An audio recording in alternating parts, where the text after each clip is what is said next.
আমাদের এলাকার এক লোক আছিল। এই লোকে মানুষের উন্নতি সহ্য করতে পারে না। তো এক ছেলে প্রাইমারি পাস করে আলছে, পরে কয় কি প্রাইমারি পাস করছে দেখে কি হয়েছে, কি মেট্রিক পাস করে এলবো? পুলাই তো মেট্রিক পাসও করে আলছে। পরে মেট্রিক পাস করছে তো কি হয়েছে, হ্যাঁ কি ইন্টার পাস করে এলবো? এই পুলাই তো ইন্টারও পাস করে আলছে। পরে ইন্টার পাস করছে তো কি হয়েছে, হ্যাঁ কি গ্রাজুয়েশন করে এলবো? আর পুলাই গ্রাজুয়েশনও করে আলছে। গ্রাজুয়েশন করুক, হ্যাঁ কি চাকরি পাই এলবো? পুলাই চাকরিও পাই আলছে। চাকরি পাই লাখ, হ্যাঁ কি বেতন পাইবো? পোলা বেতনও পাইছে। পরে এই লোকের মুখ বন্ধ হয়ে গেছে। তো আমাদের ব্রাজিলের ফ্যানদের অবস্থা হয়ে গেছে এইরকম। তো গ্রুপ পর্বে আর্জেন্টিনা পারছে, এর লেগে কি হেরা ক্যাপভার্দের সাথে পাইরেলবো? এটাও পাইরেলছে।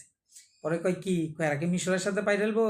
মিশরের সাথেও পারছে। পরে মিশরের সাথে চুরি করছে, এই করছে সেই করছে, কত তাল বাহানা। কয় কি এবার পড়ছে সুইজারল্যান্ডের সাথে, ফিফার প্রেসিডেন্ট সুইজারল্যান্ডের। এবার তো আর পারতো না, এবার তো কিনতে পারতো না। সুইজারল্যান্ডের সাথে যদিও পাইরালাই, তাহলে ইংল্যান্ড আর নরওয়ের সাথে যেটাই উঠবো এটার একটার সাথে পারতো না। আরে ভাই, এই লোকের মতো যেন আপনাদের মুখ বন্ধ না হয়। আর্জেন্টিনা দেখবেন ফাইনালে চলে গেছে। আর অনেকে কইন না আর্জেন্টিনা ফ্রান্স রে ডরায়, আর্জেন্টিনা হারানোর কিছু নাই, ডিফেন্ডিং চ্যাম্পিয়ন। এমন মনে করেন ফ্রান্সরে যে ভয় পায় আপনারা কইতেছেন, আগে খেলা দেখেন।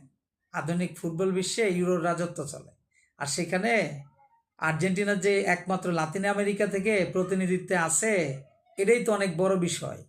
তো খেলা দেখেন, সামনে খেলা আছে। আর্জেন্টিনার জন্য শুভকামনা আগামীকালকের জন্য। ধন্যবাদ সবাইকে।